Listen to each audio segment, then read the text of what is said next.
દાહોદમાં રખડતા પશુઓનો પ્રશ્ન હવે ગંભીર બન્યો છે। છેલ્લા 22 દિવસથી પાલિકા ચોક ખાતે તંબુ તાણીને ધરણા પર બેઠેલા કોંગ્રેસના હોદ્દેદારોનો આક્રોશ ફાટી નીકળ્યો હતો। પશુઓને પાંજરે પૂરવાની માંગ સાથે જિલ્લા કોંગ્રેસ પ્રમુખની આગેવાનીમાં શહેરના માર્ગો પર એક શવયાત્રા કાઢવામાં આવી હતી। હાથમાં નનામી અને મોઢે સરકાર વિરોધી નારા સાથે કોંગ્રેસના કાર્યકરો પ્રાંત કચેરીએ પહોંચ્યા હતા। સ્માર્ટ સિટી દાહોદમાં રખડતા ઢોરને કારણે નિર્દોષ નાગરિકો જીવ ગુમાવી રહ્યા છે, છતાં તંત્ર મૌન હોવાનો આક્ષેપ કાર્યકરોએ કર્યો હતો। વિરોધ પ્રદર્શનને જોતા પ્રાંત અધિકારી અને પાલિકાના ચીફ ઓફિસર પોતે બહાર આવ્યા હતા અને રજૂઆત સાંભળી હતી। જો કે અધિકારીઓ સાથેની મુલાકાત બાદ કોંગ્રેસના હોદ્દેદારોમાં ભારે નારાજગી જોવા મળી હતી। હોદ્દેદારોએ આક્ષેપ કર્યો હતો કે અધિકારીઓ માત્ર ગોળ ગોળ જવાબો આપીને વાત ટાળી રહ્યા છે।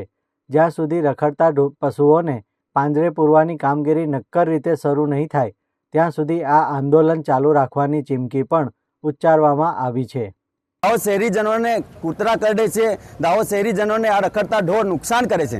7 દિવસ સુધી લોકોને પીવાનું ચોખ્ખું પાણી નથી મળતું। 1500થી વધારે દાહોદ શહેરમાં સ્ટ્રીટ લાઇટો બંધ છે।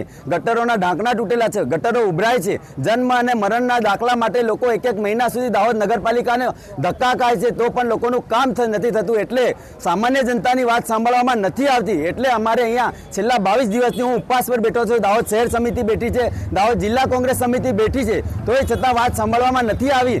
એટલે હું આજથી આ મરણ ઉપવાસ પર બેસું છું અને અન્ન અને જળનો ત્યાગ કરું છું। અને જ્યાં સુધી દાહોદ શહેરીજનોનું કામ ન થાય ત્યાં સુધી બેસવાના છે। છેલ્લે અમારો દેહ ત્યાગ કરવો પડે તો પણ અમે તૈયાર છીએ।